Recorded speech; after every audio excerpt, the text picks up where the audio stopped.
Shalom, ayat Lexio Divina kita, Matius 6 ayat 24. Tak seorang pun dapat mengabdi kepada dua tuan, karena jika demikian, ia akan membenci yang seorang dan mengasihi yang lain. Atau ia akan setia kepada orang seorang dan tidak mengindahkan yang lain.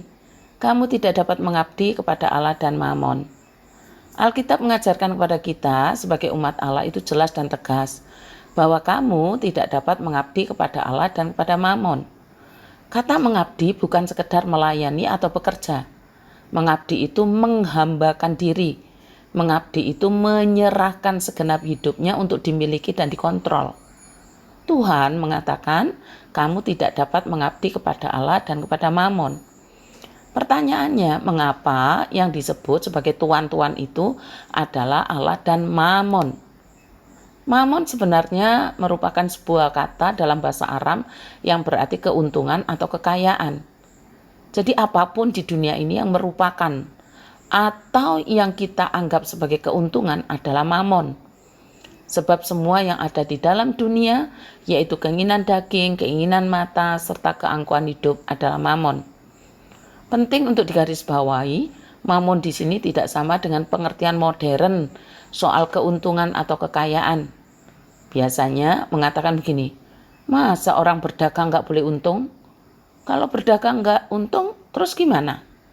Nah, untung dalam perdagangan itu, dalam pengertian modern, adalah pengertian upah bekerja. Keuntungan atau kekayaan, pengertian dari istilah mammon adalah sebagai tuan.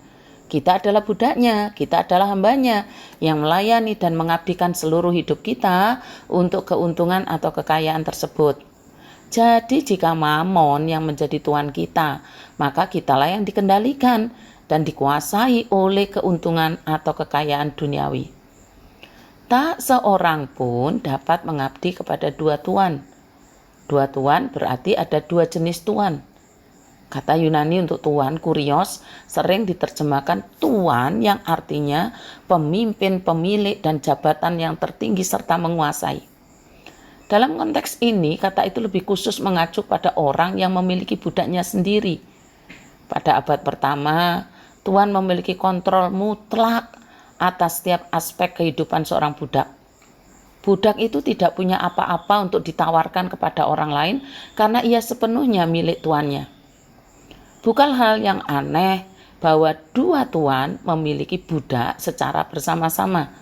Contohnya Yusuf anak Yakub yang dijual kepada orang Midian sebagai budak, berarti tuannya Yusuf adalah orang Midian. Setelah itu dijual juga kepada orang Ismail, berarti Yusuf menjadi budaknya orang Ismail. Artinya orang Ismail itu jadi tuannya Yusuf. Contoh lagi seorang petenung perempuan dalam Kisah 16 ayat 16. Perempuan petenung itu dipekerjakan oleh tuan-tuannya. Jamak ya, artinya perempuan petenung itu mempunyai tuan lebih dari satu. Namun demikian akan mustahil bagi seorang budak untuk sepenuhnya mengabdi kepada kedua tuan jika kedua tuan mereka punya kepentingan yang berlawanan. Mengapa tidak dapat mengabdi kepada dua tuan? Alkitab sudah memberikan jawaban yang terang, yaitu kalian tidak dapat melayani dua majikan, Allah dan uang, karena kalian akan membenci yang satu dan mengasihi yang lain.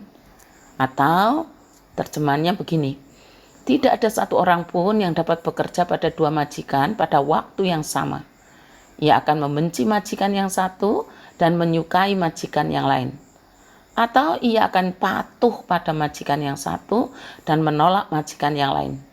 Demikian juga kamu tidak dapat melayani Allah dan uang pada saat yang sama. Allah berkata, anakku, berikan hatimu kepadaku. Mammon juga berkata, tidak, berikan hatimu kepadaku. Allah berkata, cukupkanlah dirimu dengan apa yang ada padamu. Mammon berkata, raihlah sebanyak mungkin yang bisa kamu raih. Uang dengan cara halal atau haram. Pokoknya uang. Allah berkata, janganlah menipu, jangan pernah berdusta, berlakulah jujur dan adil dalam semua urusanmu. Mammon berkata, tipulah ayahmu sendiri kalau itu dapat menguntungkanmu. Allah berkata, bermurah hatilah. Mamon berkata, pertahankanlah hartamu, memberi hanya merugikan kita semua.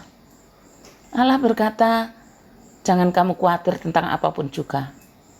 Mamon pada saat yang sama berkata, khawatirkan segala perkara. Allah berkata, kuduskanlah hari Sabat. Mamon berkata, manfaatkanlah hari itu seperti hari-hari lain untuk kepentingan dunia. Betapa berbedanya perintah-perintah Allah dibanding perintah-perintah Mamon, sehingga kita tidak akan pernah dapat mengabdi kepada keduanya. Karena itulah saudara, ambillah keputusan hari ini juga, kepada siapa kita mengabdikan diri. Tak seorang pun dapat mengabdi kepada dua Tuhan. Kita tidak dapat mengabdi kepada Allah dan kepada Mamon. Selamat ulang tahun Jimmy Christian. Doa untukmu akan saya japri. Terima kasih, Tuhan memberkati.